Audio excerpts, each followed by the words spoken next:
Awesome, awesome. Well, I definitely don't want to keep anybody waiting any longer. We've been promising it for quite some time. The independent candidate for the Senate here from the state of Arkansas, Mr. Dan Whitfield. How are you doing here tonight? Hey, I'm well. Thank you so much, Mike, for having me over tonight. I appreciate it. Hey, man, I'm so excited to have you. Like I said, this has been weeks in the making. You can ask Sean. I've been bothering him for weeks and weeks about looking you up and, getting information about you because I'm so happy that we do have an option. It was looking kind of bleak there for a while as far as Mr. Cotton goes. It looks like there's some things that still need to be worked out, but it was definitely looking bleak there for a little bit. Yeah, it really was. But Well, hey, everything's going to be better because I'm going to be on the ballot. hey, there we go. There we go. Speak it into existence. I love it. I love it. Well, Mr. Whitfield, I guess we'll go ahead and start out because I want you to start out telling us your experience so far in attempting this run against not only Tom Cotton, but against really the Arkansas political establishment you've run up against. Oh, it is. It has been quite the emotional roller coaster, that's for sure. There's a lot of corruption going on in Arkansas that a lot of people just are not even aware of. So this goes way back. Let's go back a year from now, okay? So last summer, the Arkansas state legislators, the GOP, actually were able to amend the Constitution so that third-party candidates needed 26,000 signatures instead of 10,000 signatures to get ballot access. Wow. When they did this, they already had the dirt on the Democrat and knew they were going to be able to blackmail the Democrat out. So they knew they had the Democrat out. They were trying to stop third parties, and that's what we're dealing with right now. So we were able to, fortunately, the Libertarian Party of Arkansas did sue the Secretary of State, John Thurston, and had the signature reduction from 26,000 all the way back down to 10, which was good. At that point, the Libertarian Party was able to pay canvassing company $55,000, and then they got ballot access. Now, as a Libertarian, for the Libertarian Party, the big difference between them and an independent was that they got to choose their 90-day window to collect signatures. So they chose last summer, so they got their signatures last summer during the busiest months of the year. Now, as an independent, I have a fixed collection period, and my fixed collection period was from February 1st until May 1st. COVID-19, unfortunately, happened during that time. From orders of the state, the Governor Asa Hutchinson actually issued a state of emergency banning large gatherings and implementing social distancing policies on March 13th, which was about 40% of the time into our collection period. So realistically, we lost about 60% of the time. We were only able to get 6,514 signatures in that 40% of the time. So we were on track to get all of our signatures, but unfortunately, due to COVID-19, we were unable to do so. And that's kind of how our story starts. I'll try not to get too technical into it, but I'll try to also keep it fairly brief for you and just go right through this part here. So we did not get our signatures. First thing I did was I drafted a letter, and I contacted every other independent candidate in Arkansas, and the only two people I couldn't get a hold of, one was Christine, so-and-so, all of her information on the Secretary of State's website is wrong. You can't get a hold of her. And then the other gentleman, I got his voicemail, and he never called me back. But the other 5 independents, I spoke with all of them, and they all signed my letter, and we sent it to the governor asking for either an extension, a signature reduction, or to allow digital signatures because of COVID-19 affecting our signature collection. Right. Now, the governor, I later found the governor actually got our letter, and in an interview much later, he said he got the letter, but he just handed it off to his legal team and then never, looked at it. So that didn't help. So we waited a little while, and then we sent that same letter to the Secretary of State, John Thurston, asking for his help. Okay. They didn't respond either. After a few weeks, I reached back out, and then his staff told me that you do not have the authority to do anything like that.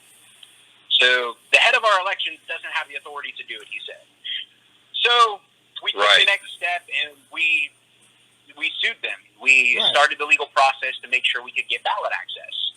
We sued the Secretary of State, John Thurston, for ballot access, and his defense counsel is the Attorney General, Leslie Rutledge. Right. All right, let's stop there. First fun fact. Asa Hutchinson, the governor, the Secretary of State, John Thurston, and the Attorney General, Leslie Rutledge, have all taken money from Tom Cotton, from personal contributions, his campaign contributions, and he even started Rangers Lead the Way PAC, his own private PAC, and gave them money through there as well. So that's where the corruption kind of begins, and what we've been having to deal with this entire time. So we sued John Thurston, and our hearing was on May 27th, and the Honorable Judge Baker from the district courts was our judge and oversaw the case. Mm-hmm. Our case, I think our hearing lasted about 9 hours. The Attorney General cross-examined me for 2 hours, and in those 2 hours, he made himself look really bad. He made my case look really good, and they got to the point where they're like, okay, yeah, I'm going to move on to the next witness.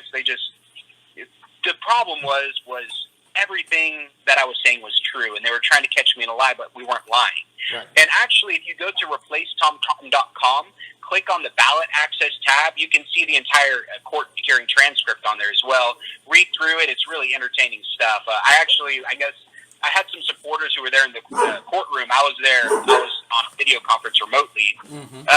But apparently, I got the judge and everyone in the courtroom to laugh twice. So that was pretty cool. He asked me where in the Constitution it says that the Secretary of State has to give me relief for ballot access. So I returned the question. Where in the Constitution does it say that I need signatures to represent my constituency? Very true. Good answer. It's unconstitutional. Very true. So we had our hearing, and then it took 4 weeks after our hearing for Judge Baker to give us a 61-page ruling in which she ruled that we do not have standing for preliminary injunctive relief, but we do have standing for declaratory relief. Now, the reason that she did this, at first, of course, it's a very emotional thing. We're trying to figure out what's going on. Why would it take her 4 weeks to tell us no? And why would she spend 4 weeks writing a 61-page document to tell us no when she could have just told us no at any point? Because the Attorney General had actually filed, I think it was 5 motions for her to drop the case, and she wouldn't drop it. She just kept going. Right. So we start looking at everything, and basically what it came down to was if she had ruled in our favor and gave us the preliminary injunctive motion, the relief, then the Attorney General would have appealed it and locked it up into 8th Circuit courts until after the election. She stated many cases on her ruling where candidates had won their case against John Thurston, and they locked it up in a legal process and were not able to get on the ballot. So it was very, very thoughtful what she had done. She's a very, very intelligent woman. I think she graduated like summa cum laude from the University of Arkansas. I mean, very smart woman. Right. Now, what that means for us is we were actually able to appeal the ruling stating we do have declaratory standing, and now we are in the 8th Circuit Courts of Appeals and trying to get through the process. So we have a good case. We're going to win the case. It's just, when is that going to happen? Hopefully sooner rather than later. Now, I want to follow up real quick. With the whole COVID-19. Real quick, Sean, I apologize. Before I go into that, you mentioned your ballot access on your replacetomcotton.com. And myself and Sean were looking at that. And the first thing that you see is obviously the denial. And it says the order to deny or expedite did not come from a judge. It did not come from a clerk. It came from an unnamed associate of an unnamed person a week after U.S. Attorney General William Barr had a closed-door meeting with Arkansas Attorney General Leslie Rutledge and my opponent, Tom Cotton. Can you talk us through that for a second? Absolutely. So that's kind of where we were at with our case is we had filed an expedite for our appeal. That way we could get the hearing done before ballots get printed at the end of August. Right. Now, it's funny because I know they're going to try to rush the ballot printing because we have record numbers of absentee ballots because of COVID-19. Yeah. COVID-19 is affecting everything but my ability to collect signatures and go person to person, you know. So what had happened was we filed our expedite, and already it's really odd because we filed our case nearly a month ago, and we still do not have our panel of judges assigned, which it should have been assigned within usually a week. Mm-hmm. So that's very odd in the first place. Mm-hmm. Now, we filed our motion for expedite, and our expedite was denied. And I called the clerk's office because it doesn't say why it was denied. You can see the document there. Right. And I asked her, I'm like, who gave these orders? Who ordered y'all to deny our expedite? And she said, well, all I can say is that it was an unnamed person from an unnamed associate from an unnamed person. And this just happened to happen a week after the United States Attorney General, William Barr, came here to Arkansas and met with our Attorney General, who is my defense counsel, and my opponent, Tom Cotton. It's just really odd. There have to be some kind of ethical violations going on, but that's where we're at right now. So what we are doing next is we are filing a renewed expedite, because when they filed their opposition to our expedite, they keep making mistakes over at the Attorney General's office. Mm-hmm. They worded something wrong, used wrong numbers, and it was inaccurate. It was incorrect. Right. So we are going to renew our expedite, and we are expecting our expedite to pass this time. And if they fail it again, then we are going to do what it takes to find out who put that order through to fail it. And we need to find out if they've been taking money from Tom Cotton like everybody else who's been going against us. But that's where we're at. I'm very confident we're going to win our case. It's just hopefully it's sooner rather than later. If we do not get our expedite through, then our hearing... Well, before that even, like right now, even if we don't get it expedited, our oral arguments will be September 21st to September 25th, which is going to be about a month after they print the ballots.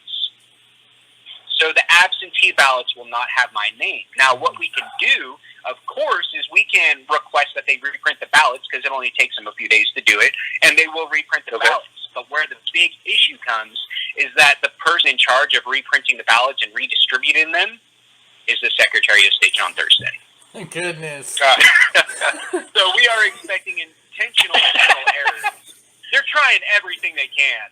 So what we're also trying to do with our new expedite is we're trying to prevent them from printing the ballots until after our hearing. Right. With an injunction. I mean, this is Arkansas. This is a very corrupt state. It is a red state, and the governor is obviously a Republican. The attorney generals are Republican. Everybody that is involved in this, they're all patting each other on the back and helping each other out. And you're coming along to run against Tom Cotton, and they're gonna pull every dirty trick that they can. Minus absolutely blatantly breaking the law. They're going to do everything they can without, just every dirty trick that they can do. Because, that's how I see it. Yeah, that's how I see it. Yeah, they're going to just, it's like watching those old Scooby-Doo cartoons back in the day when they had the Laugh Olympics and you had the bad guys and the good guys, and the bad guys do everything they can without getting caught, and sometimes they win. That's kind of how I see this right now, is that's what the Republicans are doing, because they suck ass. They're terrified. They know I'm going to do Tom Cotton. I agree. They are terrified right now. I agree, especially... Tom Cotton there's a lot of unrest with Tom Cotton at this time, so I do believe that you're a great voice for a lot of us displaced voters here in Arkansas who don't want Tom Cotton and desperately need an option that can represent our views. Absolutely. Really thankful we don't, you're doing this. Tally and I definitely don't have a voice in Arkansas. We'll say that. That's the truth. I'm a woman, and I'm not white enough, so it's kind of hard. It's sad, but... And I'm a progressive atheist, so they hate me. Yeah. It's sad, but unfortunately true. And Cotton's definitely not doing anything to help his notions. But Sean, we'll get to that question here in a minute. I want to let Sean go ahead and get something in here. Right. Okay, so if elected, could you please tell us what your plans are to make veterans' benefits better here in the state of Arkansas? Because Michael and I are both veterans. We're very interested in that. So one of the first things we have to do as a nation, is we need to audit the military budget. And we need to have an independent source go through and do it, so we can see where the waste is going and trim that fat, and then take that fat and put that back into our society, put that into veterans benefits, put that into education, into healthcare, into infrastructure, into things that we really need here at home, rather than sending it into, basically, one of the biggest problems with our military isn't the fact that they're there to defend us. It's the fact that we have defense contractors, these companies owned by ex-legislators and ex-generals, right, that are using their companies to funnel tax dollars from our accounts into their pockets. We have to end American imperialism, and we have to stop invading poor nations to steal their natural resources. Once we trim that fat, that's how we're going to start taking care of our veterans. Because if we cannot afford to take care of our veterans, then we can't afford to even send them in the first place. I agree. Awesome. Awesome, man. I really let me agree. applaud you right there. Thank you. Thank you. This is a young man that has listened to Eisenhower. He knows about the military-industrial complex. That's amazing. I love that. Absolutely. Okay. As a veteran, literally really goosebumps, Stan. Literally goosebumps, Stan. I appreciate that. Tolly, I think I sent you the questions, Tolly. Were you able to get them, or feel free to ask whatever you would like? Yeah. Yeah, so I want to know, are you pro-life or are you pro-choice? And why? What makes us, that stance that you have on this particular policy? So my stances on being either pro-life or pro-choice or pro-gun or anti-gun are the two policies that really hurt me the most because it divides my voter base. I do believe I understand the pro-life movement, and I think that we have to treat lives, well. We have to make sure we're taking care of children. We're taking care of the people. We are taking care of the most vulnerable of those amongst us. But I am pro-choice. Mm-hmm. We also have to understand that a majority of the abortions that are happening aren't from unwanted pregnancies. A lot of them are from medical issues.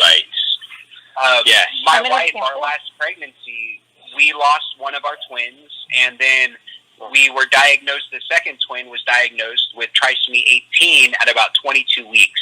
And at that point, that's when the doctor told us we needed to abort for medical reasons. And we got a second opinion, we got a third opinion, and all of the doctors that we spoke to said, it's not healthy for you to carry this child. There are risks involved. You need to terminate it. We decided that we did not want to terminate the child, that we wanted to give it every chance we could. Up until the point where just before she was to be born, the doctors told us that she wasn't strong enough to make it through a vaginal birth, so my wife chose to go through a C-section. And we gave her every opportunity we possibly could. And she lived with us for about 5 hours until she died in my arms. And that kind of pain is not pain that I would even wish upon Tom Cotton, that I wouldn't wish upon any person. But the one thing that's really important with this story is that we had a choice. We chose not to abort, but that was our choice to make. And we should never take that choice away from someone and force them to go through that kind of thing. It's just not all right. What we need to do is we need to focus on the problem and not the symptom. Abortion is a symptom. It is a symptom that has caused the debate for 50 plus years. What we need to do is focus on unwanted pregnancies. We need to have real sex education in our schools. Actual sex education. Not where you just have to, here in Arkansas, you get a permission slip, you take it home, and your parents sign it, and then you can do your sex ed, or they don't sign it, and you don't. If they do sign it, your sex ed is basically an abstinence is best talk. They don't teach you about your body. They don't teach you about sex. They don't teach you about anything that's important that really involves sex. And the problem is abstinence may work best, but kids aren't not going to have sex if they want to have sex. They're going to do it anyways. Right. And that's why Absolutely. On top of proper sex education, we have to provide contraception to every single American under 21 years old, not even just American, but any person living here under 21 years old, because that's when a lot of people have the accidental pregnancies that they're not ready for. And then on top of that, a little bit deeper, is we we need to make sure for women that we have the proper birth control pills accessible. Because, yes, I understand that you have generic birth control and you have the good stuff. And the good stuff is going to clean up your pores and make your face and your skin look real good. And the cheap generic stuff is going to make you break out and not be happy with yourself. So a lot of women don't like taking that. We have to give them the good stuff that makes them want to take it if they don't want to have a baby. But that's where I right. That. Absolutely. Oh, that's amazing. I want to say that I'm very sorry that you went through that, and that you faced that bravely, and I respect that. I respect that choice that you made.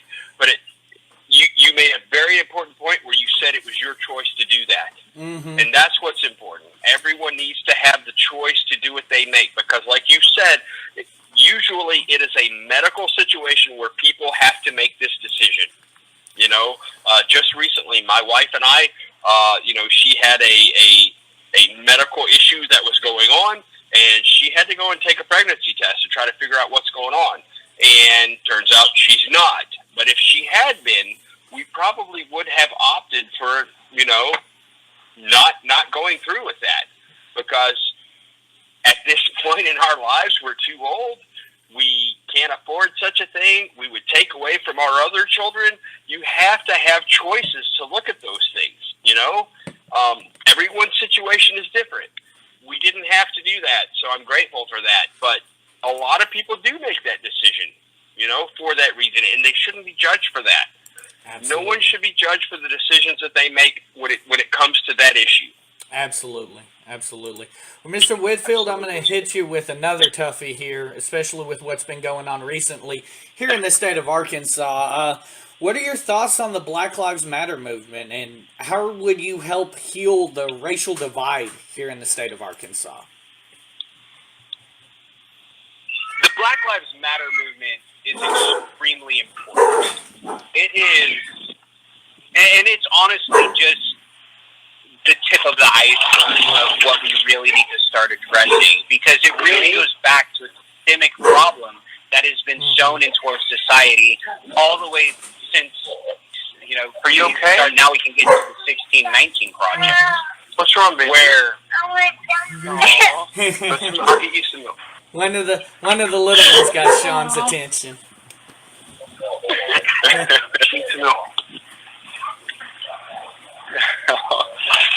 But then we start, we get into the 1619 project and how we really need to be teaching the real, accurate truth.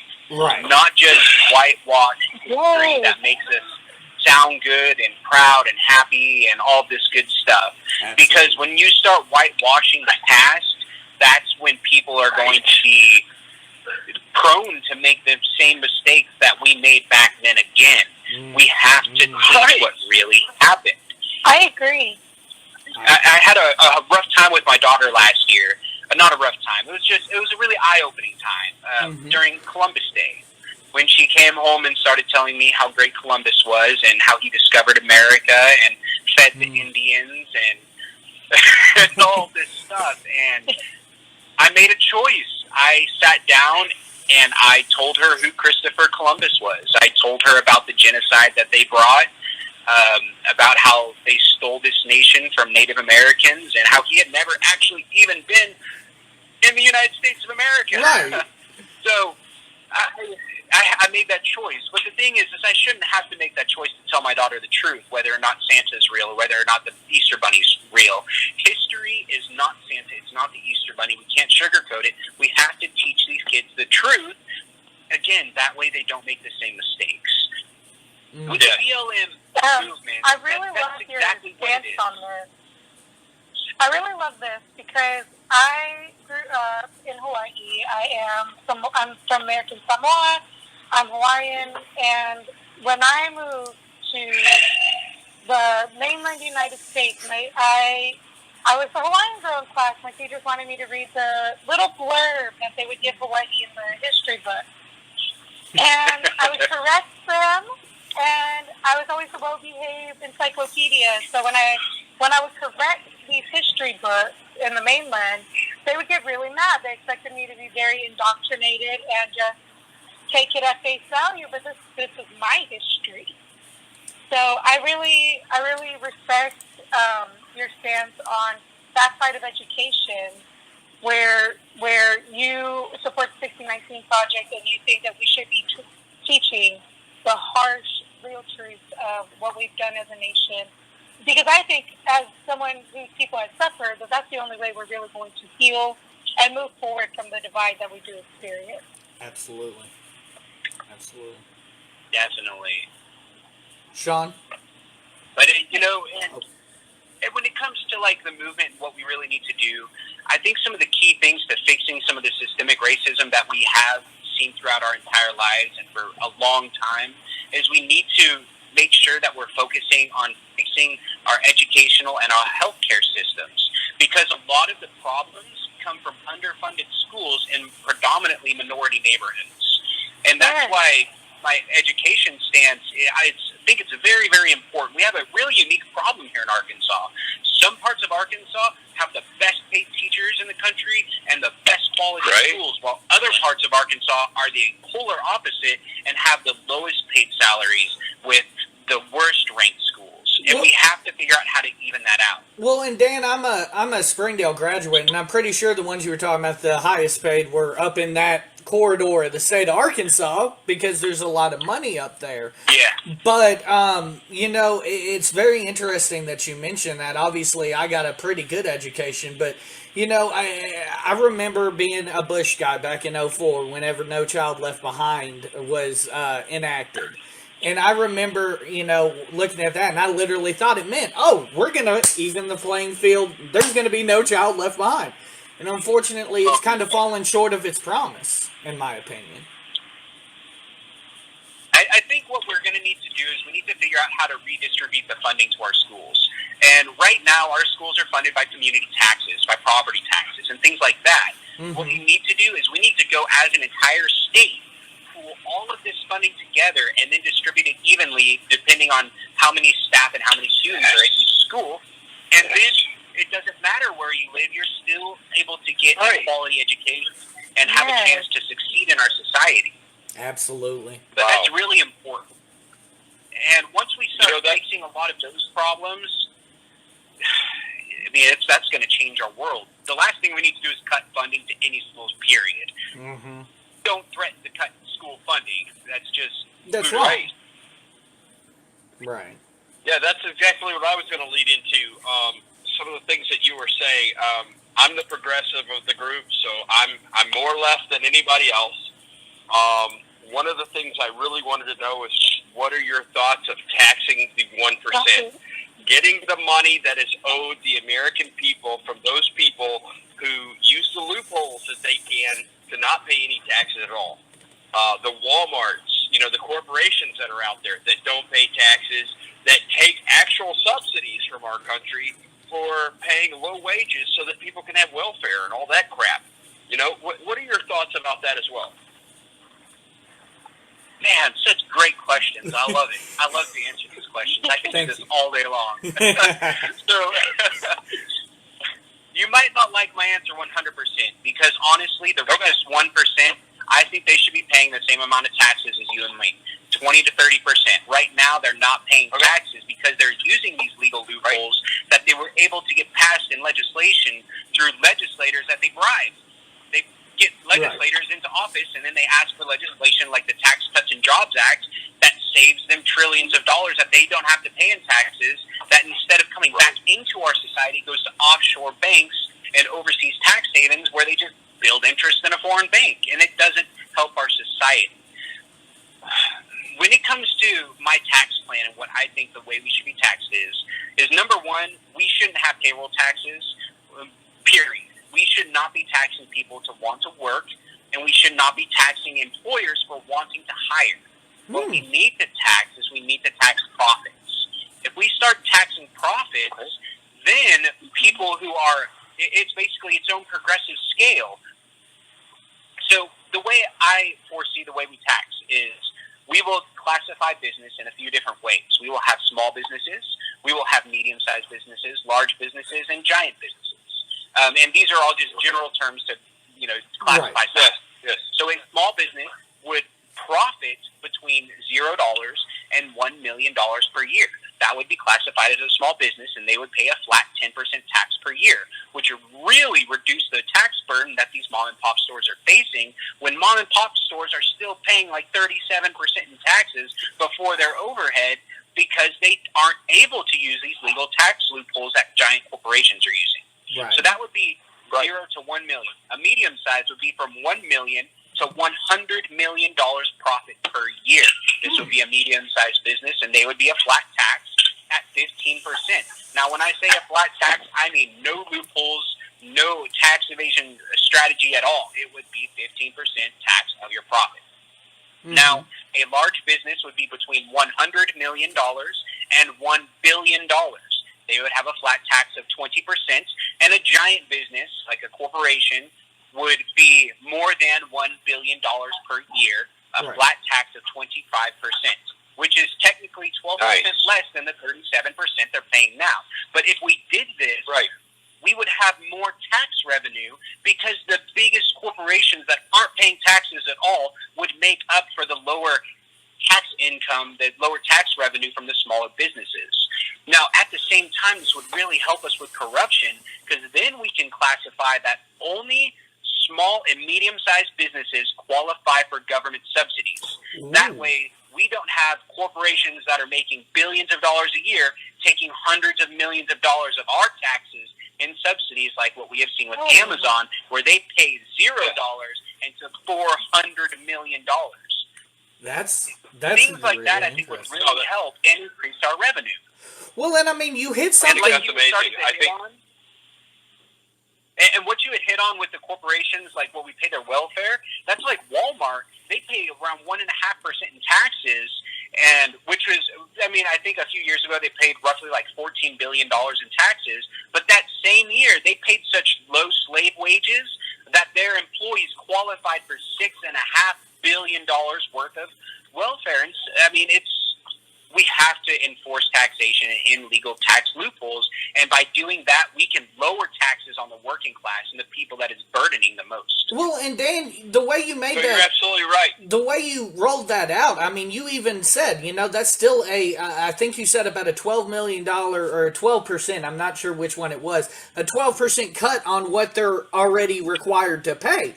You're still giving them a tax cut. So, I mean, I don't understand why there would be any fight against this, minus the fact that obviously they want their loopholes. They would go from 0% to 25 real fast and not be happy. Right. But that's what our society needs. Yeah, they don't want to pay any taxes. That's the problem. Mm-hmm. And they should pay taxes. Ronald Reagan helped enact all this BS because he took the tax rate from, what was it, like 60% all the way down to like 18%? I mean, that's what built the infrastructure of this country. Mm-hmm. Was that the wealthy had to pay their fair share and build this country and make sure that everyone was taken care of. You know, no one should have that much more than everyone else. It's just not fair. And people talk about, well, they earned it and all this and that. No, a lot of these people did not earn what they had. You look at Donald Trump and different people like that, they were given it. A small loan of $1 million. Yes. And then they use tax evasion and fraud to build it. Yes. Mm-hmm. Yes. And that's exactly what's happened in this country. And now we're moving towards where the founding fathers, I guess you could say, escaped that type of system over in England, right? Because landowners were oppressing everyone else, so people came over here to have a fresh start. Well, now we're starting to have the same thing happen here. Well, we need to go ahead and nip that in the bud as quickly as we can. If we don't, we're going to be in the same boat as England was. And then where are we going to go? There is no place to go. Tolly? Absolutely. I believe we're on to you. So, how do you feel about establishing a universal health care? And sub-question from that, when you're looking at things like Medicare, Medicaid, and Veterans Health, how do your views on universal health care play into those different aspects when we're talking about, universal health care? So, I do support Medicare for all 100%. I will, of course, I will protect the Affordable Care Act and help to protect and expand it until we can get Medicare for all passed. But still, the Affordable Care Act was, honestly, a giant handout to pharmaceutical companies in the health industry. But what it did do is it allowed people with pre-existing conditions to get the help that they needed to save their lives. So it was a double-edged sword, and it was way better than what we had before. What we need to look at is for more than 100 years, we have had private health care. More than 100 years, we've tried different kinds of private health care systems. But one thing we know for sure right now is the number one cause of bankruptcy in America is medical debt. Medical bills. And 70% of those people that file bankruptcy for medical debt have medical insurance. They're going to work. They're paying their premiums. They're doing everything right. They get sick and then they lose everything, and that is not okay. No. America is the only nation in the entire world where someone can get sick and lose everything. We have to fix that. Yeah. I hear a lot. That's something that I have. I've said that over and over again on many of our shows. Is that every single one of us that have been on this show are one medical bill away from bankruptcy, and you just hit that point. You hit that point 100%.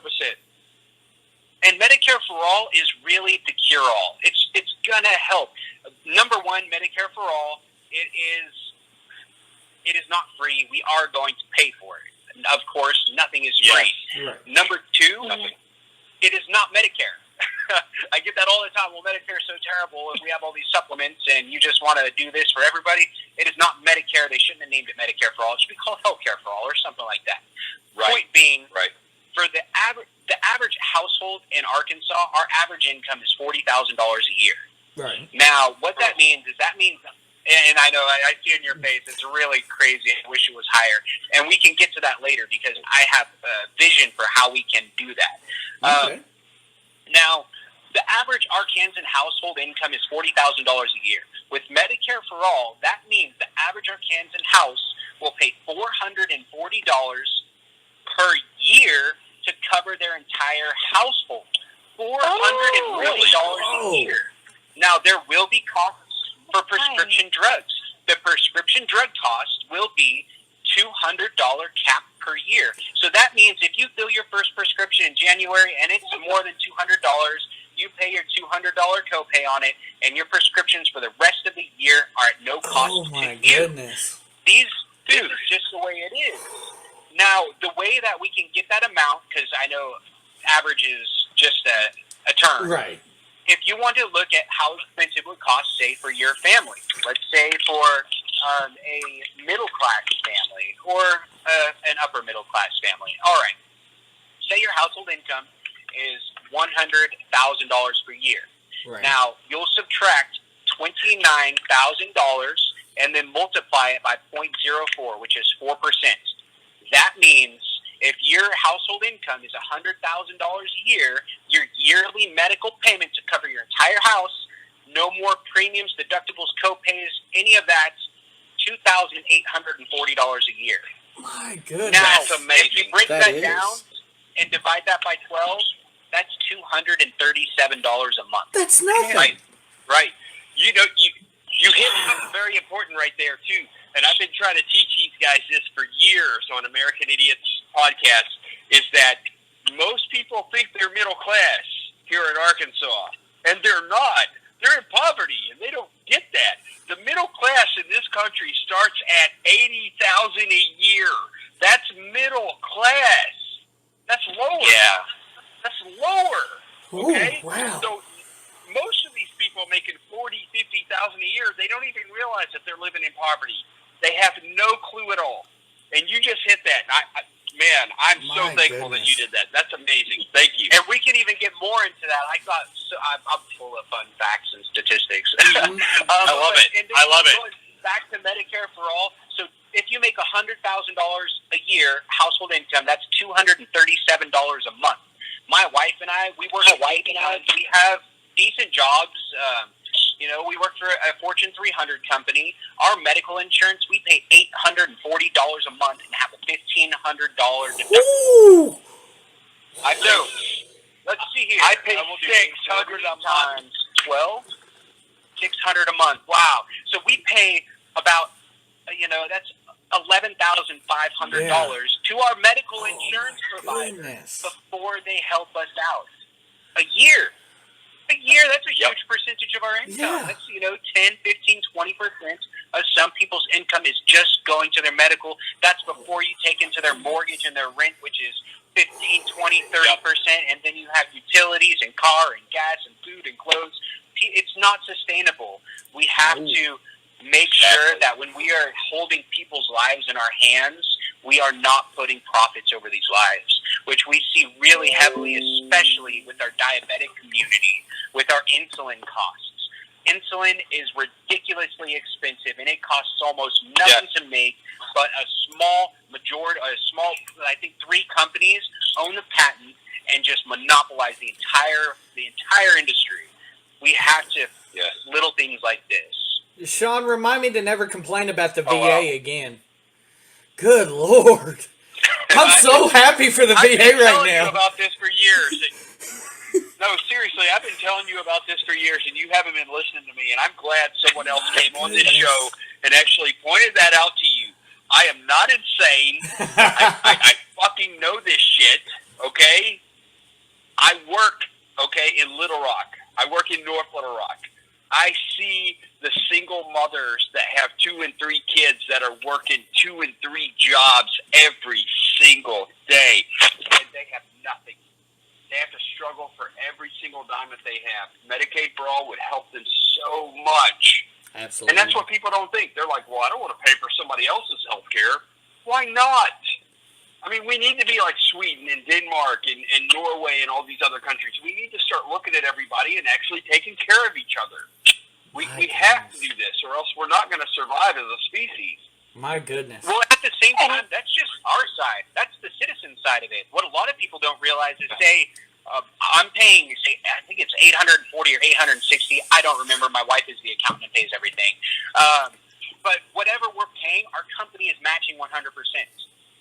So realistically, the insurance company is making like $1,600 plus a month, and my employer's paying out a whole bunch. Why do employers cheap out on benefits for employees? Because it's expensive. Why are employers like Walmart making you work like, say, 19 hours so that you're not part-time, so you don't qualify for benefits, and making you sign a variable hour sheets saying that you're a variable hour employee, you don't qualify for benefits because they can't afford to pay those crazy amounts. Now, when you have, they will match and they will have to pay that 4% as well. But when you tell an employer that they're going to be paying their employee $440 a year for their medical benefits, and that's an edge they have on hiring, they're going to be more than happy to do it. It's going to save big corporations hundreds of millions of dollars. It's going to save mom and pop stores millions of dollars, and they're going to want to hire with good benefits. So, I mean, it goes all the way around, a full circle effect to help our society out. Well, one thing I wanted to definitely make sure to hit on, because I had quite a few people ask me this question, is what are your thoughts on how to improve the rights on the LGBTQ plus community here, at least in the state of Arkansas? So it is really important that we protect the LGBTQ plus rights. We have to make sure the protections are in place as far as employment, as far as educational, all these different things that affect people in their everyday lives. The problem with hatred is it's not inherent, it's learned. The thing about racism, it's not inherent, it's learned. We have so many racist people in our society that basically spread this like a disease amongst their children, and then their children spread the disease, and it spreads like a disease. What are we going to do? Man, I don't have the perfect answer for that question. All I know is we have to make sure that we are not discriminating against anyone for how they identify or how they decide to have their sexual orientation. We need to make sure that same-sex marriages are okay. Most of the time people get married nowadays isn't even for religious reasons. It's because the tax benefits. And we should not be denied that taxation without representation. I don't know. Maybe we shouldn't be denying these people those same benefits that a hetero couple may gain. And then we also need to make sure we're protecting the rights of same-sex marriages or same-sex parents that want to adopt. Because I was a cable guy for like 5 years. I've been in thousands of people's homes. I've met so many people. It's insane. I worked in the oil field for 2 years where I've been on 1,000 oil rigs meeting all these different people. I've lived in California, Nevada, Wyoming, Louisiana, Arkansas. I've been all over the place and have met all sorts of different kinds of people. You know what? I have seen some same-sex parents that are way better parents than many hetero couples that I have seen. It has nothing to do with the sexual orientation on whether or not you're a good parent. And we need to make sure that, don't come over this way because I don't have a background, baby girl. Don't put some clothes on, okay? Sorry, summer. That's but cute. we have to make sure that everybody has protections. Yes. That's the best answer I can give you for that. Hey, I understand. So you're That's absolutely awesome, right man. about that. Everyone in this country deserves to have decency, respect, and love, the same rights that everyone else has, the same safe spaces that everyone else has, right? We all deserve, these inalienable rights that the Constitution talks about, and not for, just white people. It needs to be for everyone. It needs to be for women. It needs to be for minorities. It needs to be for natives. It needs to go across the board for every single person that's in this nation. We are never going to be great until we start taking care of everyone. Yeah. This bullshit that Trump throws out there, make America great again. No, that means make America white again. That's what he's talking about. That's that white supremacy where they want to have the whites on top of everybody else. And, I'm honest about this shit. A lot of people get mad at me because I say this and I use some foul language. I don't care. Sometimes the truth hurts. Yeah. Doesn't make it does. less true. And when we start accepting the truth, no matter how much it hurts, that's when we can start to make progress and change. Yes, sir. Yes, right there. That's what I'm talking about. It's all about honesty. People need to have honesty and integrity in this country. And when they stop doing that because they're taking money from somebody else, Big Pharma and all these other interest groups, the NRA and different things like that, that's why our society suffers. It's because a few people take money from big interest groups to control the rest of us. And that's bullshit. We all need the same thing. Housing, healthcare, education, all those things. Well, a lot of people, one of the big problems I see with our society is we have so many people in our leadership positions who judge how great our society and how great America is by the wealth gains of the richest 1% of 1%. But what we need to judge how great our society is by how well we take care of the most vulnerable of those amongst us. That's when we can be great. I agree with you 100% right there. Yes, absolutely. We have children in this country that are fucking starving because they can't afford to go to school and have a lunch. That's deplorable, And a lot of these people say that they're proud to be called deplorable. But I'm sorry, that's not right. Children need to be taken care of before anybody else. The handicapped, the minorities in this country that do not have representation like the rest of us. There are 3 of us here that are, Caucasian, and we have a native that's with us right now. The natives are not represented at all in this country. When you look at reservations in this country, when I was in the military, this shocked the hell out of me. Native American reservations are still considered prisoner of war camps, according to the United States military. Most people don't know this shit because they don't look into it. But that's the absolute truth, and they suffer immeasurably, against the rest of the nation. I posted this thing just to be an asshole today on Facebook.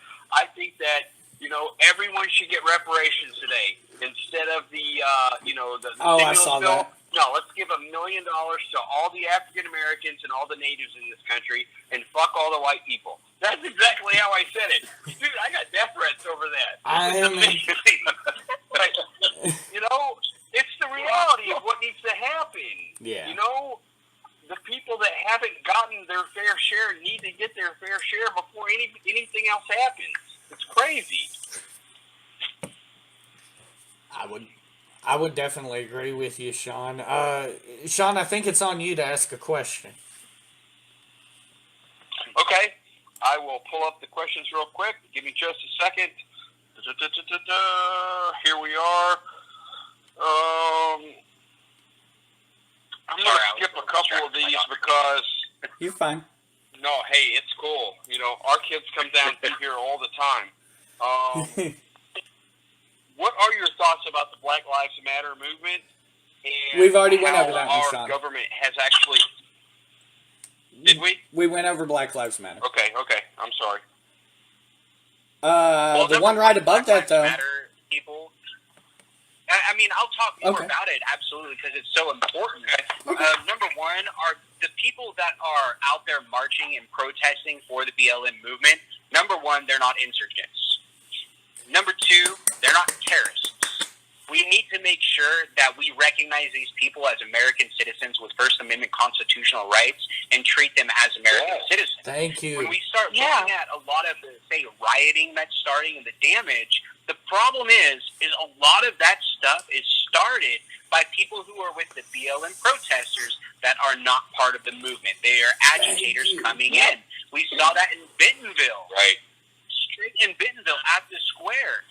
They were there for like 2 or 3 hours peacefully protesting, taking a knee, chanting, singing. Everything was beautiful. And then the Nazis came in, and once the Nazis came in, then some random person with a backpack comes into their peaceful group and chucks a water bottle towards the Nazis at the police officers, and that's when the tear gas and the flashbangs and all of that stuff comes out. We saw it with the riots that started in Minneapolis. There were videos of off-duty police officers going to AutoZone and busting out the windows. We have to make sure that we understand that there are a lot of people participating in this movement across the country. There are millions of people, and yeah, there might be 1 or 2 bad eggs or a few people who are a little too extreme, but everything has some people that are too extreme. There are some Christians that are too extreme Christians that go and shoot up buildings. There are some, we just have to make sure we're treating people with their constitutional righs. I completely agree. It really bothers me so much the way that my opponent Tom Cotton has been talking about this and using his position of power to demonize these people that are just pushing for rights, for equality, for justice. You know what? We do need justice. We do need peace, and justice is going to be the price of peace. That's just as simple as it's going to be. Well, and Dan, actually, I can kind of expand upon that, and I want to ask you about this. Obviously, I'm not sure. Are you a veteran, or are you familiar with the the Geneva Convention and all that? I am my family not to join the military. Okay. I decided to go to work and to start a family. Both of my brothers served. My brother-in-law served. All of my uncles served. My grandparents. Awesome. A lot of people also don't realize how hard it is for family members of our veterans, not just the veterans themselves. Right. But I am personally not a veteran. Well, one thing I wanted to ask you is, myself and Tolly were a part of the protests here in Little Rock, and there was a situation. I wasn't there that night, and I believe, Tolly, you were in Conway that night, but there was a situation where there was a clearly marked medical tent. The medical tent? That was fired upon by Arkansas State Police. A clearly marked medical tent, Red Cross, everything. And it was fired and tear gassed upon by Arkansas State Police. I kind of want your opinion on that. I mean, that screams act of war against non-combatants to me when I look at my understanding of the Geneva Convention. But maybe you can help me understand this a little bit more, because my blood boils when I hear stuff like that.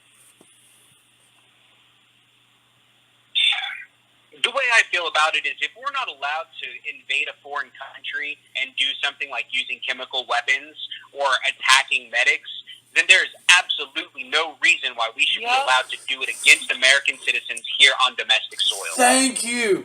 Thank you, Dan. I appreciate that. I mean, we definitely have to do that. We need to stop using tear gas against protesters. Tear gas, we need to stop using less lethal weapons in ways that they're not intended to be used. Less lethal weapons are not intended to be shot at somebody's face, to bust out eyes and cause brain injuries. That's not what they're intended to be used as. Yes, and we need to make sure that the people who are using these chemical weapons against Americans, these people who are shooting Americans in the face, some even point blank on some of these terrible videos, are being held criminally liable. Well, these people should be in jail. They should be in prison. I mean, I know we're getting off into the weeds in this, Dan, but, I mean, the orders come from the top. I mean, and we know who the top in this state is as far as that goes, unfortunately. So, I mean, can we really hold him responsible except for the voting poll? You know what I'm saying? Of course. Yeah, I do. And it's really hard because, you know, the way I'm not a soldier, I'm not a veteran, but I feel like if I was in a war and I was given orders to say shoot a child right there in the face, I wouldn't do it even though they were my orders. Sean can back me up. You are required by the U.S. By the UCMJ to deny any unlawful orders, and that's what I'm wondering. Maybe it's different for police. But we have that right. Okay, so before you bring that up, okay, you want to break down what a lawful order is. Mm-hmm. Okay, it all depends on the rules of combat. It all depends on the threat level. At the time, they can spin anything that they want to in the military. Okay? I mean, we can look at the NFL football player. What was his name? He played for the Cardinals. Oh, Pat Tillman. Pat Tillman, one of the great, stories that we need to talk about. He was killed by friendly fire, by his own troops. The military covered this up. It went all the way up to Donald Rumsfeld. It got all the way to Congress. His family sat right there in front of Congress and Donald Rumsfeld, and they didn't do a fucking thing. Nothing. Right. They shook hands. They said, hey, good job, blah, blah, blah, this and that. In Pat Tillman's name...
Blog Talk Radio. Welcome to Blog Talk Radio. Please hold and you will be able to listen to the show. Test. And if they're doing it peacefully, we should not do anything to harm them at all. The thing is that this is pissing off a lot of white people in this country, and they're using everything that they can. Donald Trump should not be able to use 70,000 federal agents to come into any city that he wants to actually use martial law against people. Where's the NRA to speak against this right now? That's what they're here for, and they're not saying a word. Now, excuse my language and my rant, but that's how I feel about that shit. Now you're spot on. Spot on. I would agree. We do have a question from our Facebook comments section real quick. Mr. Bradley Hicks, who's a host on one of our shows, asks, what's your thoughts on the unemployment benefits being discussed at the moment? I'm thinking he's probably asking about the Republican stimulus proposal today where it slashes the additional benefits from $600 all the way down to $200, I guess, is what he's wanting to get your thoughts on.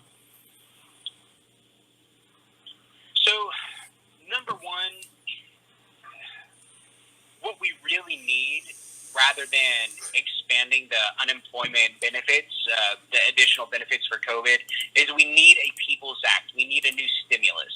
And what we need, so first we had the CARES Act. And the CARES Act was a $2.5 trillion corporate slush fund to billionaires and corporations where Americans, we got $1,200 for 4 months. That's great. Thank you so much. I'm glad that all of my bills have waited. Right. Now, what we need, we bailed out billionaires and corporations. Now we have to bail out the rest of our society if we want to keep it from collapsing without having to risk hundreds of thousands of people or even millions of people dying from COVID-19. We need a People's Act. We need to make sure that every single Social Security holder in America is getting $2,000 a month until after the pandemic is over. And that's going to be when there's a vaccine. And I mean, it may be a year, but you know what?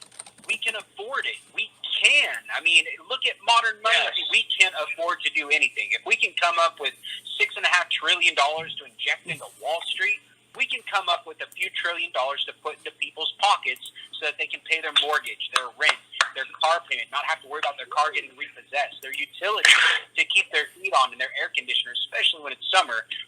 We have to make sure we're taking care of the people, and the People's Act is going to be the correct answer.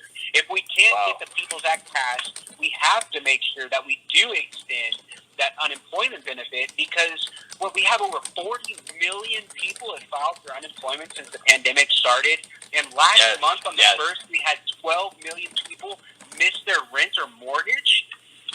People are losing they're going to get everything. evicted. Yes. They are, and people are losing everything, and we have to make sure that we're taking care of these people. Most of them are good people. Yes, sir. I lost you on video because my VPN disconnected, but I'll have you shortly. Okay.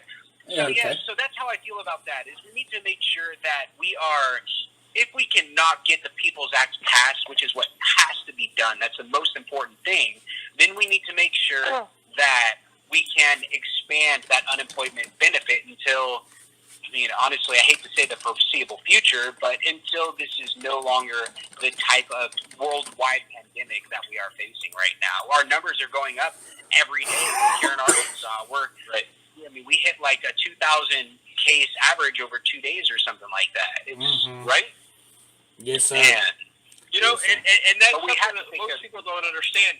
When you look at the Spanish flu, the pandemic that hit in the early 1900s, it took 2 years for us to get back to normal. Okay? We're 6 months into this. 6 months. Yeah. We still have a year and a half to go if we reach that 2-year mark. Okay? That's modern America. That's the way we are. I'm lucky I work for the government. Same thing with, Michael. Mm-hmm. We are essential workers. That's just the reality for us. We've been having to do a lot of bullshit for America, okay? It is what it is. It sucks, but it is what it is. We're talking 12, 16-hour days, 5, 6 days a week. It is what it is. But everyone else that's out there that has been laid off, that doesn't have the ability to pay their rent, we need to take care of them. Okay? We can't let landlords just throw people out on the streets. What the hell's going to happen to everybody? Okay? right? The Great Depression, the silent generation was the greatest generation because they actually, they tightened their belts and they took care of everybody. Absolutely. Right? Yeah. Yeah. Why can't our generation, why can't the millennials and Generation X and the fucking boomers do the same thing? That's all I'm saying. I agree. Tolly, I think we're on to you as far as the question goes. I kind of skipped you to get that comment, but we have about 2 left, so I think it's on to you. I let you know which 2 we have left here on the list. I got it. What are your thoughts on the separation of church and state, including removing the 10th Amendment statue from Capitol grounds? Oh.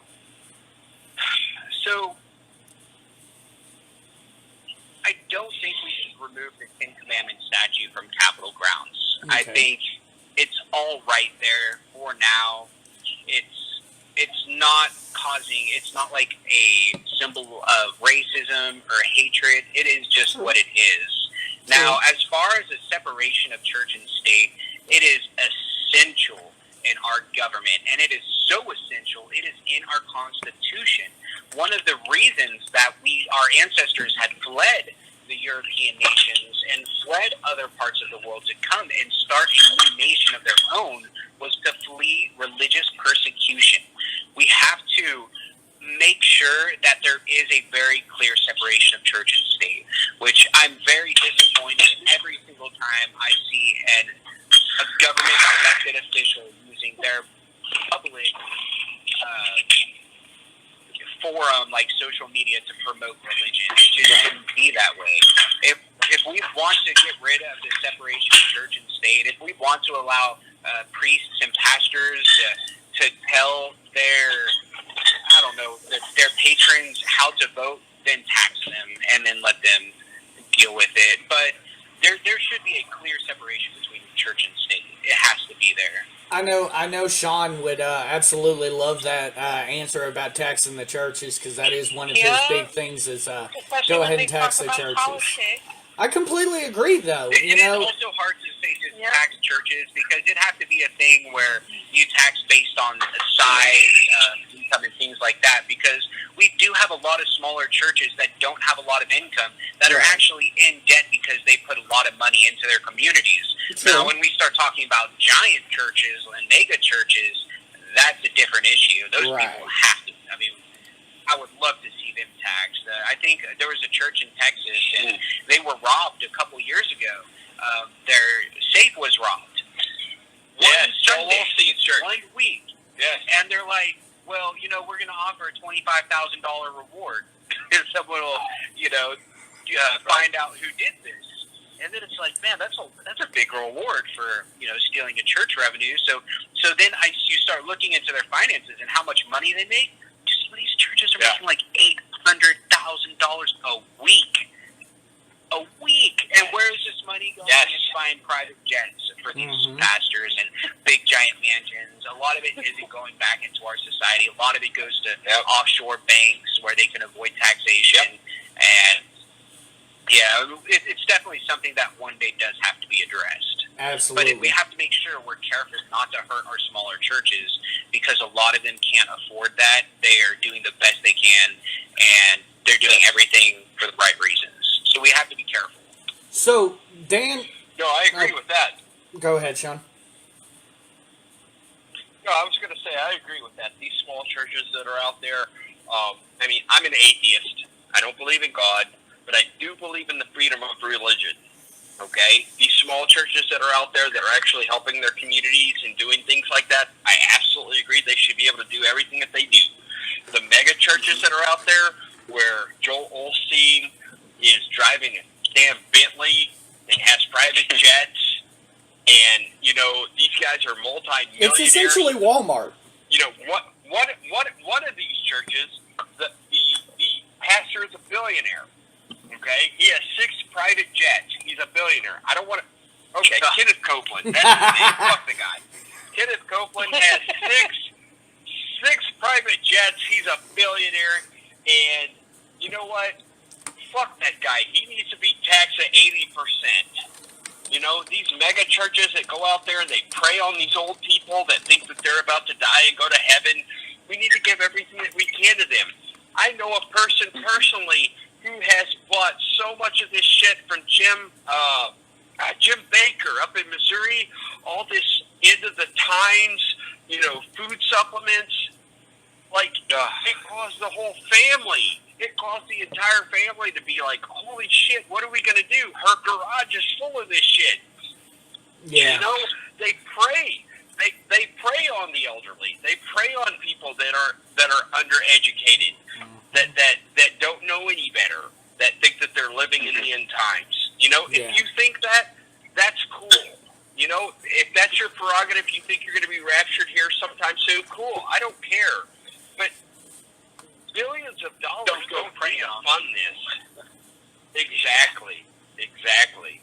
Well, and I think that's very important, Sean. But I did want to ask you real quick, obviously I know we're getting up across the 11 o'clock, or excuse me, the 9:15 part of the hour here, but I do want to ask you real quick, Dan. I'm going to give you a little bit of red meat here to throw to you, but I want you to go ahead and address the statements made by our current senator over the past couple days about the founding fathers believing that slavery was a necessary evil, and the other statements that he's made about slavery and things of that nature.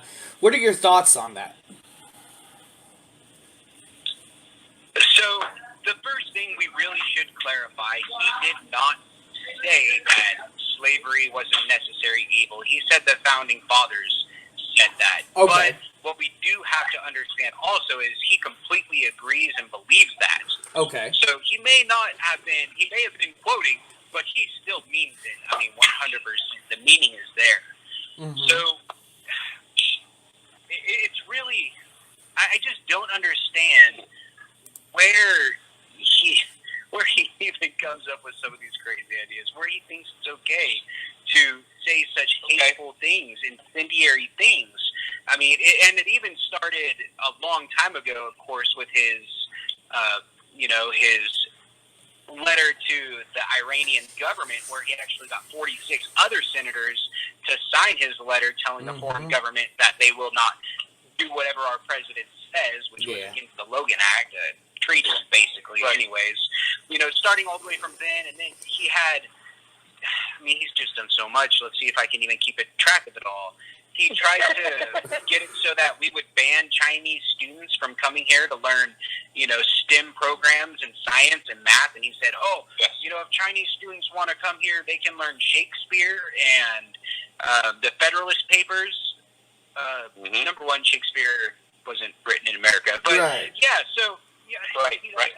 that's just where that racism starts to come into play. And then he goes into things with calling for no quarter against American citizens expressing their First Amendment constitutional rights.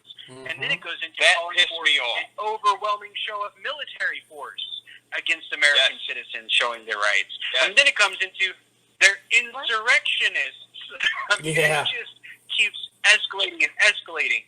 And then he comes out against the 1619 Project because he doesn't want to accept the fact that this is the truth, this is what happened, and we should teach our children the truth. And then he even comes to racism was a necessary evil. I mean, it goes on and on and on, and it's just really crazy. I honestly don't understand how I don't even know, man. I'll tell you. I kind of understand what you were going at there. You don't understand how he was elected and things like that. Dan, I'll tell you the reason why I voted for him. I didn't do my due diligence. I saw veteran. I saw a guy who supposedly served pretty admirably, and that's what I saw. And I thought, hey, this guy's gonna do a lot for me. And, like I said, like I told you before we came on, he's just continually let me down ever since I made those votes. Or that vote. Well, he got elected because of money. He took $8.5 million from the Koch brothers, and 0.91% of the time, if a candidate has more money, they win an election. So he took a bunch of money. And, it all comes down to financial corruption. I can understand why people voted for him because, like you said, a lot of people don't know some of the most important websites on the internet, which are votesmart.org and opensecrets.org. With these two websites, you can research any politician, you can see how they voted, and you can see where their money is coming from, which are two very, very important things to think about when deciding on who you're going to vote for. Right. So I always try to plug those two websites so that people can be like, interesting. Because, it's really fun. Just go to opensecrets.org and just put in Obama, put in Trump, put in Hillary, put in Bernie, put in all these random politicians' names and look at where their money comes from and how much they get. It's a very interesting thing. And unfortunately, after you spend a few hours digging in there, you're going to start to find that Republicans and Democrats are taking money from the same exact billionaires. Ooh. Yes, they are. Yes. I'm so glad that you said that. You know, Wow. you can talk about Nancy Pelosi. You can talk about all of the Democrats that are in California. They're taking money from Big Pharma. They're taking money from China. They're taking money from the NRA. Everybody. They all do it. They're all fucking dirty. You know? I mean, when you become a congressman, you should be required to watch Mr. Smith Goes to Washington. Yes, you know? Yes. I mean, yes. That is politics 101. You need to represent the people that you have been sent to Washington to represent, right? I mean, that's what it's all about.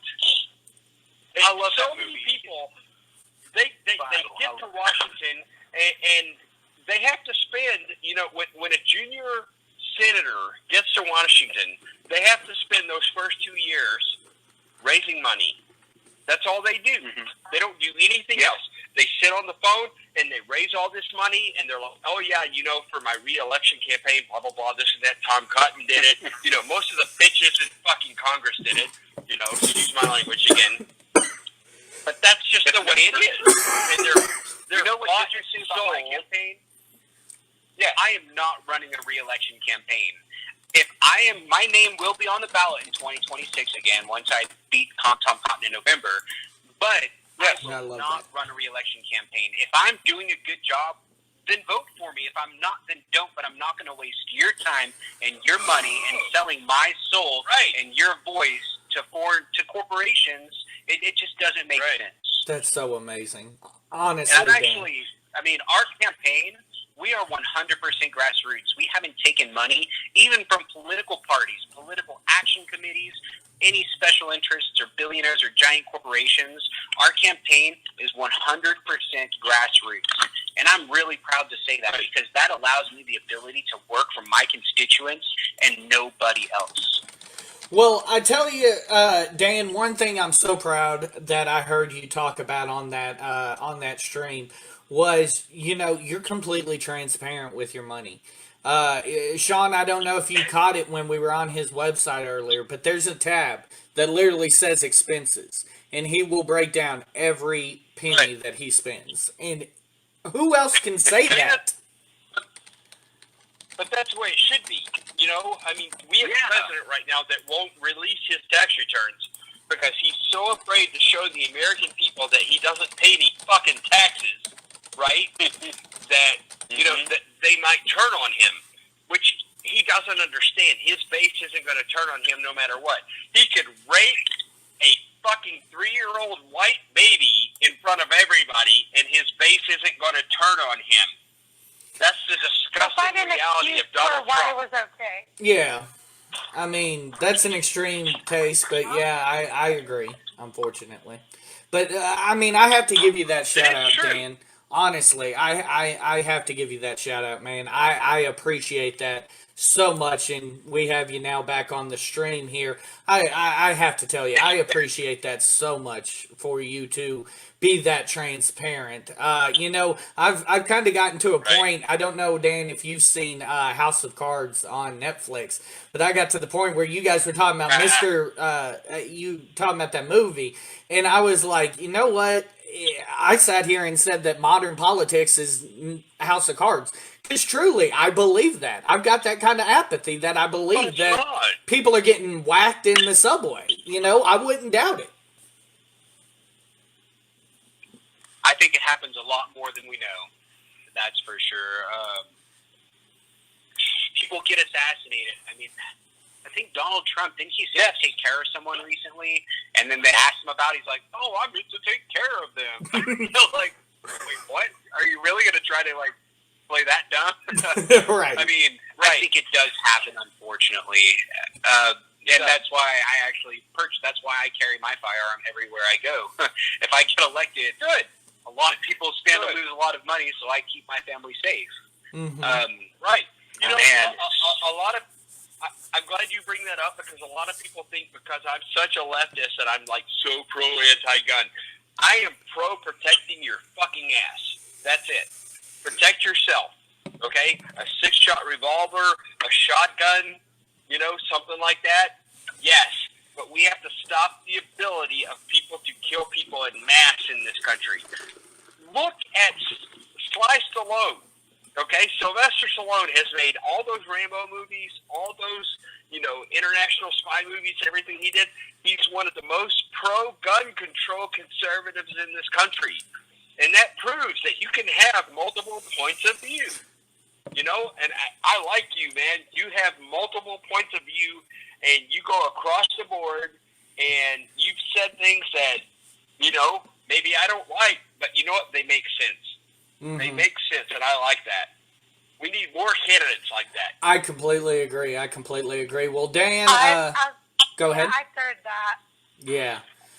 Dan, we're going to go ahead and let you plug everything and let us know what we can do as far as getting things good to go here come November. Definitely looking forward, and, fingers crossed. If I need to write somebody, definitely let me know so we can make sure you get on the ballot, man, come November, because I'm going to be... For sure. I'm going to be so proud. So proud, honestly. I mean, our case is solid. If you read the transcript, you'll see how solid our case really is. And if you start looking through the legal mumbo-jumbo in the ruling, you'll see that she paved an appeal for us.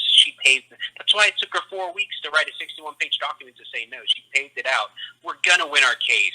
And if they try to do some kind of crazy corruption, like having, close down our expedites and things like that, we're going to take to the streets, man. They're like, well, Absolutely. You shouldn't be on the ballot because you couldn't get 10,000 signatures. Well, we'll see what they think when we get 50 or 100,000 people to take to the streets and see if they still think that we don't have the support of the people, because the people are tired of this. We've had enough. We're not represented here in Arkansas. We're really not. We are the 49th richest state in America. The only state more poor than us is Mississippi, and it's been like that for a long time, and nothing is changing. And our representatives, they aren't doing anything to fix that. So we have to have representation that's going to represent us as one of the poorest states by protecting the programs that so many of us survive on, such as Social Security, disability, Medicare, Medicaid, SNAP, WIC, and CHIP, and all these other things. A lot of conservatives will be like, well, what we need to do is we need to pull out the social safety nets and people will figure it out. I don't think that's the answer. I think what the answer is to pay people livable wage, pay them enough money that they no longer qualify for these programs.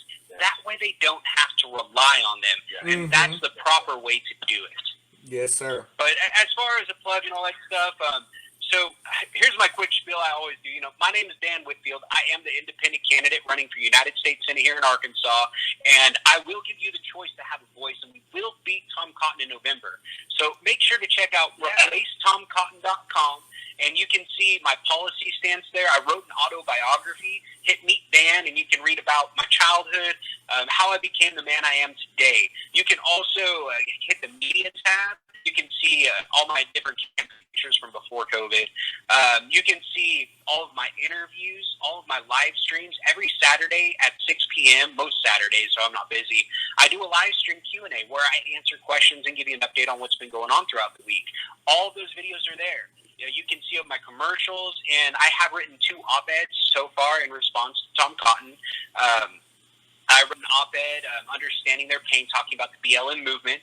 And then Tom Cotton recently, here's more corruption for you here in Arkansas. So Tom Cotton wrote an op-ed about how ranked choice voting is bad. Oh, yeah. Did any of y'all catch that? Yeah.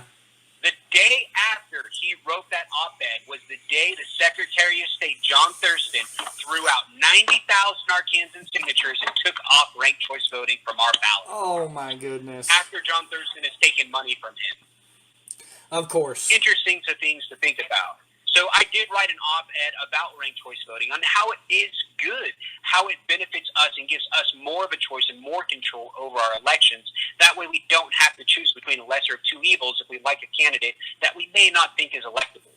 So check all that stuff out. And then, of course, what you all had mentioned, the expenses tab, you can see every single penny I've spent in my campaign. But yeah, check out replacetomcotton.com. And if you like what you see, our campaign is 100% grassroots. If you can afford to donate a few bucks, please do it. If you can't, I totally understand with people we have unemployment, people losing everything. Don't feel bad. Right. You can't donate. I get it. But what you can do instead is follow me on Twitter, follow me on Facebook, share my tweets, share my posts, and we can get the word out there and make sure people know that Tom Cotton is not running unopposed, contrary to what most people do believe because of the media right now. Yes, sir. What else can we do? What else can we do to support you besides that? Yeah. Oh, man, it's so hard right now. So I do have a Slack group if you would like to volunteer for phone banking or texting or things like that, or if you have a special skill set like graphics design, website development, communications, or if you even want to be part of, I have a team set for endorsements where people are just reaching out for endorsements right now. I have, a team set for communications where they're reaching out to groups like y'all and trying to schedule interviews with podcasts and independent media sources and major media sources. So if you can help at all, send me a message, a direct message on Facebook or Twitter. Send me an email. Let me know you want an invite to our Slack group, and I will get an invite sent your way. Absolutely. Okay. I know a graphic designer right now that would support you 100%. I'm going to send all that information to him. He's going to contact you. I guarantee it. If you want to come on next week, absolutely. If you want to come on next week to American Idiots podcast, you are more than welcome to come on and keep talking about this. We'll do this every week until the election. That's absolutely. That's 100% from me. If you want to come on every week, just let me know. Let Michael know. We'll let you come on every week, and we'll talk about all these issues.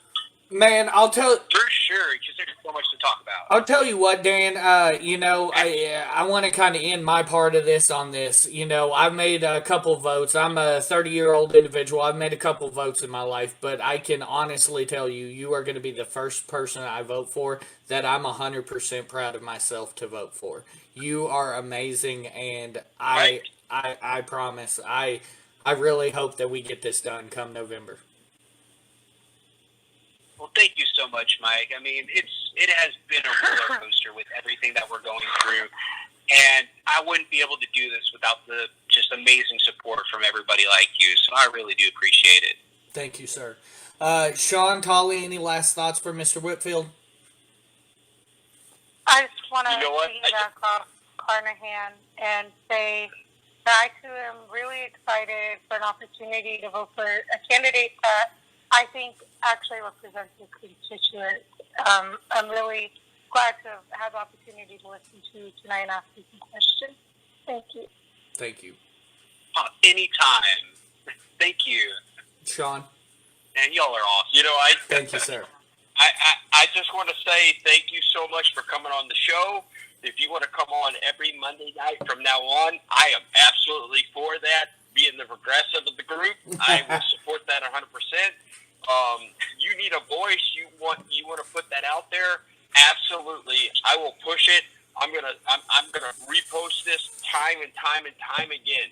You have said things that are amazing, that are wonderful, and that you will represent the American people in the state of Arkansas, and that's what we need. We don't need big interests coming in here like the Koch brothers and all their bullshit up in Crossett, Arkansas. We need someone that actually represents everyone, and I think you're that guy. Absolutely. Agreed. Thank you. Thank you. I think just being a regular guy who's gone through so many of these. I mean, I'm not just a regular guy. I've gone through a lot of the things that most people go through every day. So I think that's really a quality we should look for more in our representatives. Because how can you expect someone to represent you if they don't even know what you've been through or what you go through every day? Yes. Yes, sir. Yes, sir. No, you are it.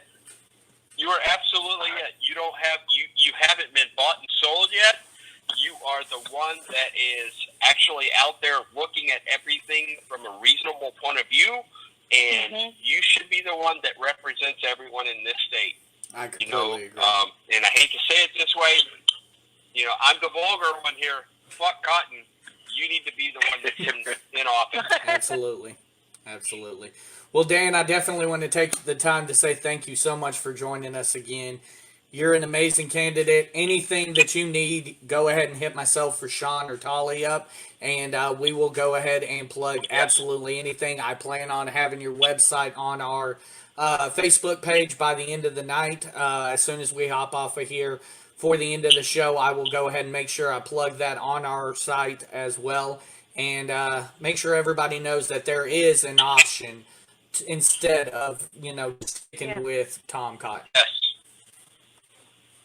Yes. Awesome. Well, thank you all again so much. I really appreciate this opportunity, and y'all have a good night. Reach out anytime. Yes, sir. Absolutely. Thank Absolutely, you. man. You have a great night. We want to see you anytime you want to come on, man. Just let us know. We'll do it again. If not next week, then the week after. Okay. Absolutely. Absolutely. Thank you. Thank you so much. Thank you so much, Dan. I'll get We with didn't you. even talk about cannabis. I support the federal decriminalization and nationally expunging cannabis-related crimes. I mean, Oh my that's goodness. huge. Yes. You are so. Yes. Hold up. This dude just keeps getting more amazing. Yeah. I'm definitely going to get you the details for 2 weeks from tonight, and we'll have you back on. All right, cool beans, man. I appreciate it. Thank you, Mike and Sean. And thank you guys so much. Thank you, Dan. All right, I'm going to hang out, appreciate it. and if you need anything, reach out. Yes, sir. Yes, sir. We will. We're going to reach out. Thank you, man. Well, once again, that was the independent candidate for Senate from the state of Arkansas, Mr. Dan Whitfield. And we're going to try to go ahead and get through all of our topics here tonight. Tolly, you may have to hop on your phone for the internet if we go into into overtime here. But my goodness, I mean, I just need to have a quick, Okay. holy crap, that was like a religious That experience. dude was fucking awesome, right? I meant every word I said. He is going to be the first gentleman I vote for that I am completely 100% proud and can say I am proud that I'm going to Okay. cast my vote for. I mean, he's so fucking awesome. He hasn't been bought by anybody. He wants to represent everyone that's in this state. Now, that doesn't go along with the Congress. Congress isn't going to like that shit. You know, if he gets Right. elected, they're going to hit him right away. They're going to be like, you need to do all this bullshit to get reelected, blah, blah, blah, blah, blah, blah. You know, that's just how Congress works. And if he gets fucking elected over Tom Cotton, man, that would be awesome, dude. I would Well, fucking love that. He's got my support. We need to put this out, like this video of everything that we've done. You need to repost it every day for the next 7 days. I promise you, dude. You got to do that, dude. Absolutely. I'm speaking it into the air right now, into existence. Come November, that night, we're going to talk about the biggest upset in Arkansas political history when Dan Whitfield takes out Tom Cotton out of his Senate seat and becomes the senator from the state of Arkansas. I'm speaking it into existence. I truly believe that. But